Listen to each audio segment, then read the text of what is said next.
Qu'avons-nous fait pour mériter ça? Combien d'années de souffrance encore? Nos pleurs, gémissements ne te parviennent pas? L'énergie d'éveil où es-tu? L'énergie du combat où es-tu? L'énergie de victoire où es-tu? Les énergies de prospérité, liberté vous êtes où? La grande âme du Togo pleure. Elle est à bout de souffle. Des grands-parents, les parents et maintenant nous au moment où tout est complètement détruit subissons les choix, les incompétences d'un groupe de personnes qui conçoivent le pouvoir comme un héritage familial. Chaque terre où la vie humaine s'organise pour la satisfaction des différents besoins dispose d'une énergie cosmique. L'énergie qui contrôle la vie au Togo. Il est temps que le monde des instincts grégaires qui gouverne cède la place aux véritables énergies de liberté, construction et de liberté. 2024, beaucoup de tourments nous attendent. Les choses vont de plus en plus être compliquées. Il suffit de sillonner le mai, pour voir la couleur qui s'annonce pour 2024. Mais en même temps ces moments annoncent la lumière, la victoire. Car la lumière la plus vive vient de l'obscurité la plus profonde. Pour remobiliser,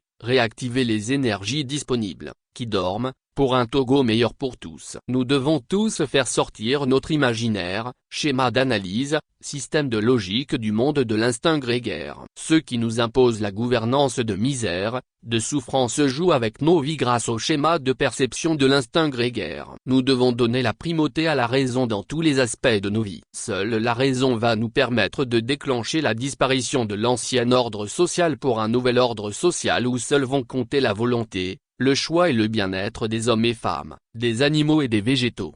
Bonne année 2024 à nous, beaucoup de résilience. La graine qui veut germer doit accepter de mourir. Pour notre liberté, nous devons consentir des sacrifices nécessaires. Tant qu'il s'agit de la liberté, l'homme doit toujours se lever et se sacrifier. Que vaut la vie dans un environnement à prison à ciel ouvert? Que vaut la vie d'être un homme ou une femme du second rang? Actionnons notre raison pour humaniser le royaume politique. Aucun changement n'est possible avec un royaume politique d'instinct grégaire. C'est l'heure d'aller nettoyer le royaume politique pour le règne de la raison. Chaque Togolais dans son domaine, sa zone peut travailler, parler pour le triomphe de la raison au Togo. Le Togo lors de l'humanité est maintenant possible. Nous sommes une génération de résultats positifs. La victoire est la nôtre maintenant. Fovi Katakou BABA, RAL, Nature Homme Société. 0401 à 10h39, Joël Liberté, Togo / élections législatives. Plusieurs OSC interpellent Forgna Simbé. Les élections législatives qui devraient se tenir avant la fin de 2023,